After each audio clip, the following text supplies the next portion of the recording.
Estamos no Cabeço do Pereiro, com cerca de 1150 metros de altitude, é a segunda elevação mais alta da Serra da Lousã.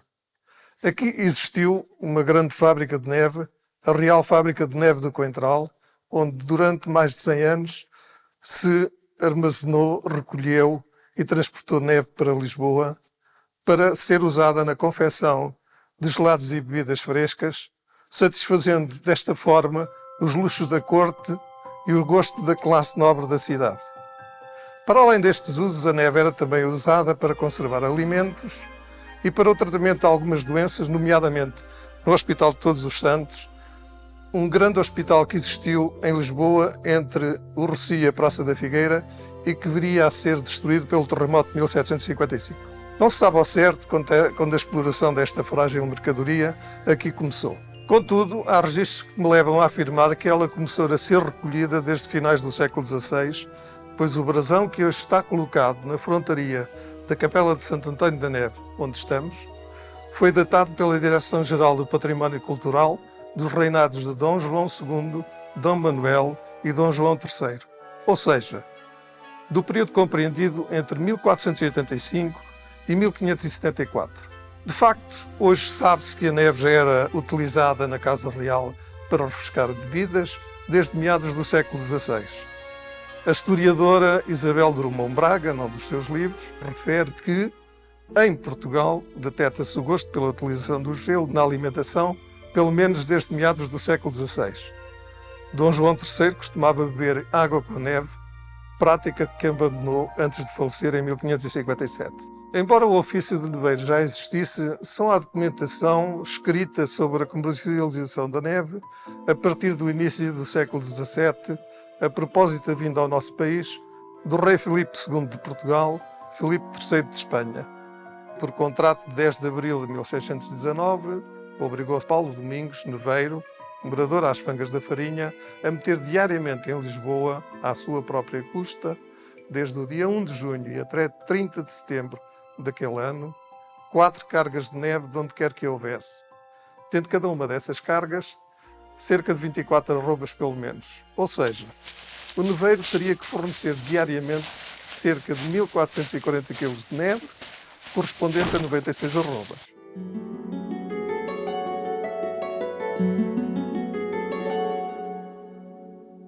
Este local passou a ser mais conhecido por Santo António da Neve porque o mais célebre neveiro menor do reino, Julião Pereira de Castro, que teve nas suas mãos o contrato de fornecimento de neve entre meados do século XVIII e inícios do século XIX, aqui mandou construir esta capela em honra do santo da sua devoção. O bispo de Coimbra, conde de Arganil e senhor de Coja, Dom Miguel da Anunciação, concedeu-lhe licença para a sua construção porque Julião Pereira de Castro emprega muita gente na expedição da neve, ocupando nessa tarefa os domingos e dias santos, e porque ir ouvir missa à igreja do Coentral era um incómodo considerável e que não cumprir com os preceitos religiosos era um gravíssimo prejuízo para as suas almas. A capela viria a ser inaugurada apenas no ano de 1786.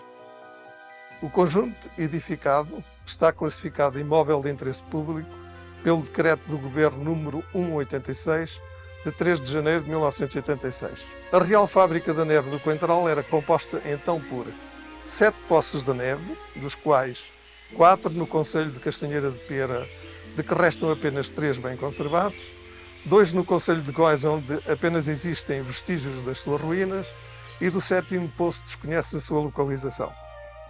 Era composta ainda por casebres, corrais e telheiros para guardar os utensílios de recolha da neve, resguardo dos animais e refeitório, de que existem apenas ténues registros junto ao carreiro que conduz ao Coentral. Era composta ainda também por uma capela à qual estava acoplado um outro casebre de apoio à exploração neveira, infelizmente já desaparecido.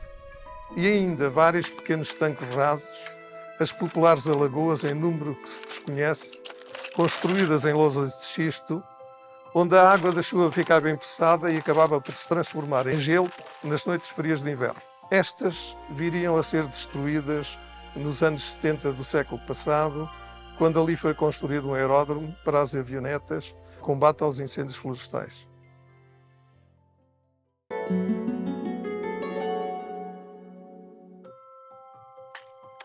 A neve era recolhida usando utensílios rudimentares, nomeadamente pás, ancinhos, rodos, sendo transportada em cestas à cabeça até aos poços onde era despejada. À porta do poço, um homem descarregava as cestas de neve e lançava para o seu interior. Não há registros do processo de conservação da neve dentro do poço. Contudo, sabe-se, por comparação com outras explorações neveiras do país vizinho, que no fundo do poço se colocavam barrotes de madeira sobre os quais assentavam tábuas e uma camada de ramos, por forma a impedir que a carga de gelo contactasse com a água da neve que se ia derretendo e, ao mesmo tempo, a permitir que essa fosse escoada por um orifício de drenagem que existia no fundo do poço. Através de escadas de madeira, 2 homens desciam ao poço e, à medida que nele se ia despejando a neve, calcavam-na com pesados maços de madeira. Dentro do poço, que tinha uma profundidade de cerca de uma dezena de metros, a neve era armazenada em camadas separadas entre si por palha de centeio.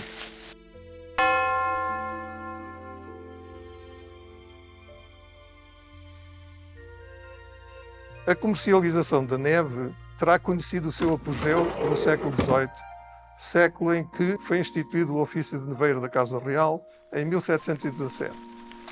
A partir desse ano, passam a existir 2 contratadores de neve em Lisboa, o neveiro de Carlos Real e o neveiro da cidade.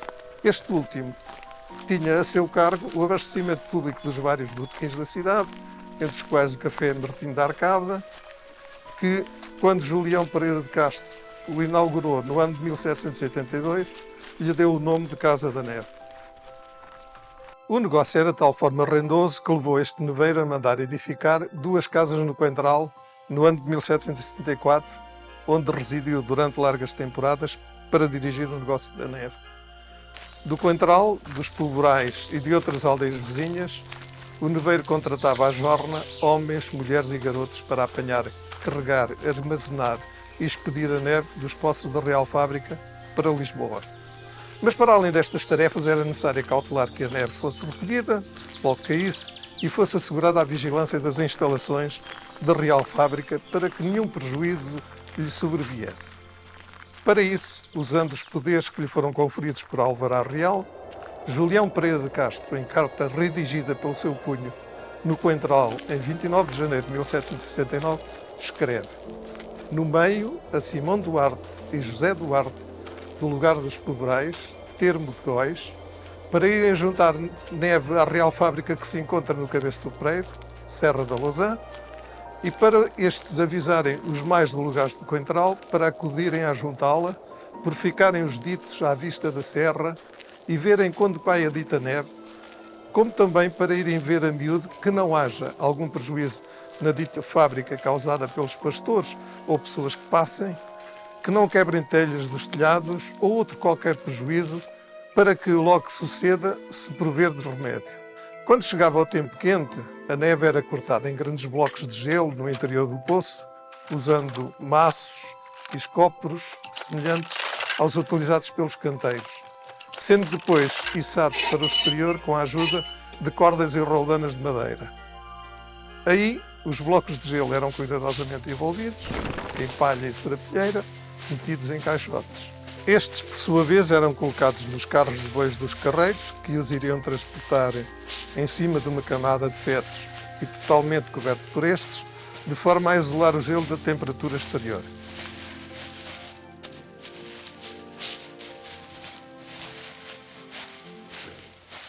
Cada carro de bois transportava 3 ou 4 destes grandes blocos, iniciando-se o transporte à noite para aproveitar as temperaturas baixas. Diariamente de Santo António da Neve, onde estamos, partiam carros de bois carregados de neve que percorriam penosamente os tortuosos caminhos da serra.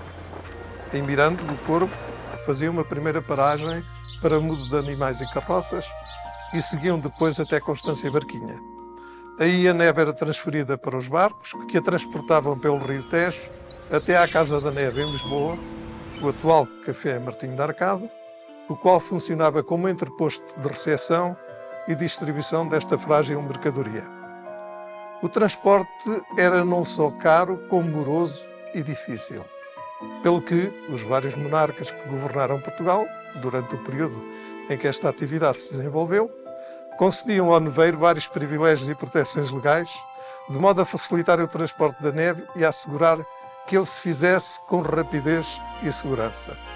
Nesse sentido, os alvarás reais de concessão de privilégios davam-se ordens a todas as autoridades civis e militares para facultarem ao rematante para a condução do gelo, carros, pessoal e barcos, bem como mantimentos, tudo pelos preços comuns e correntes que fossem justos.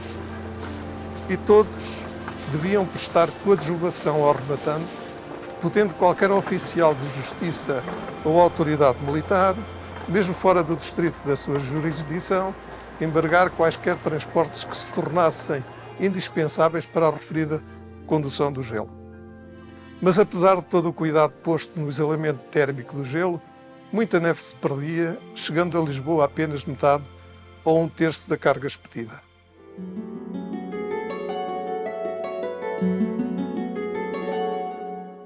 A exploração do negócio da neve terminou aqui no ano 1891.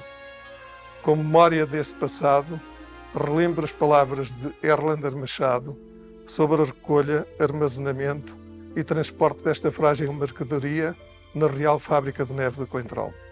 Todo este consumo de neve ajudava ao sustento da pobre gente de Coentral e das aldeias vizinhas. Por isso, rezava-se para que nevasse, pois a recolha da neve no Cabeço do Pereiro se tornara um complemento valioso do seu ganha-pão.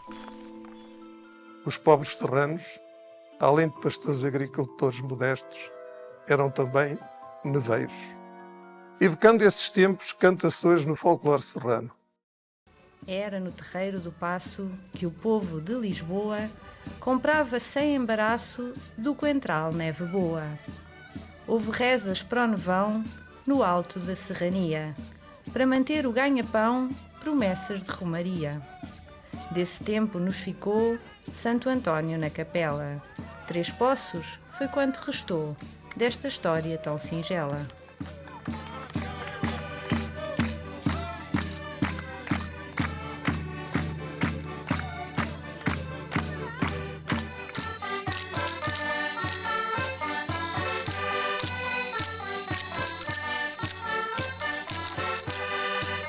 Mas alegrete é o povo do Coentral. Mas alegrete é o povo do Coentral. Basta estourar o foguete, é se fazer arraial. Basta estourar o foguete, é se fazer arraial. Assim é bater certeiro, nunca pode haver quesilha.